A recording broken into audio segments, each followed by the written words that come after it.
Hey everyone, welcome to this week's Tesla Trip Show. It's August 4th, 2025, and I'm cruising in my Tesla Model Y 2020 Performance on full self-driving. This is Hardware 3, and we're going to be covering the top trending news from last week in about 10 minutes or so, or less. So buckle up! So we'll kick in full self-driving here and start the show.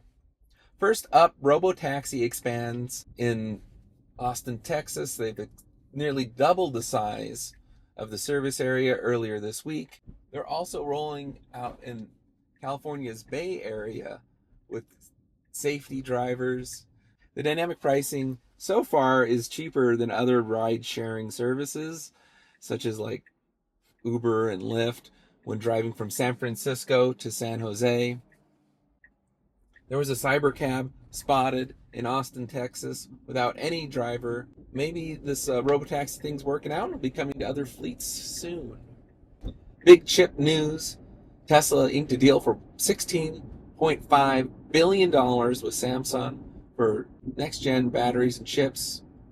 Robotaxi. It's interesting because this is for the newer AI chip 6. I'm driving on 3. 4 is out in the Cybertruck. 5 has not even been released yet. So it's going to take a while to build the factory. Tesla Diner opened in Hollywood. It features robo servers, a vibe with drive-in movie screens. Lines have been around the block all week. People are reporting that the food items are being sold out constantly. So far, it's a big success, and Elon was stating that they'll be rolling it out to more cities if it's a success. Also, like large charging hubs. I was watching an interview the other day with Franz von Holzhausen, the lead designer from Tesla, and he was stating that the steel in the diner is made from scrap from the Cybertruck line. So this is kind of a semi-bulletproof diner there, which is kind of interesting because there's protesters out there. And, I don't think they're violent or anything, but just in case, it's pretty cool. Even though it's like Cybertruck panels, they're not straight square edges. It's more of a round, retro futuristic, inspired by the Jetsons is what he was saying. So it's pretty cool. They've got little Cybertruck boxes.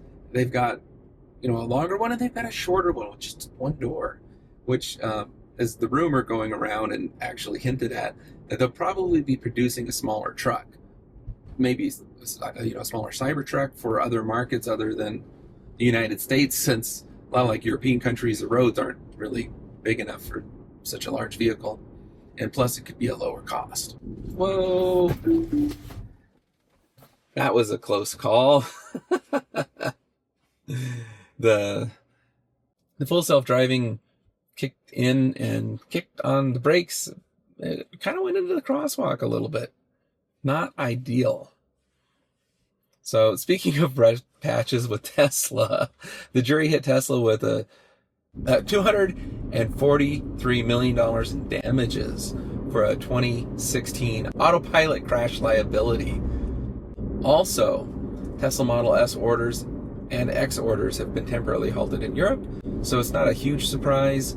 The numbers are down, and they've been hinting at doing new models being announced later this year. I suspect they're going to be condensing the S and X line. Hopefully they don't fully cancel it, but to allow for another model to be produced over in the factory there in San Francisco. Good news, the full self-driving updates that have been in the Robotaxis are going to be coming to personal vehicles soon.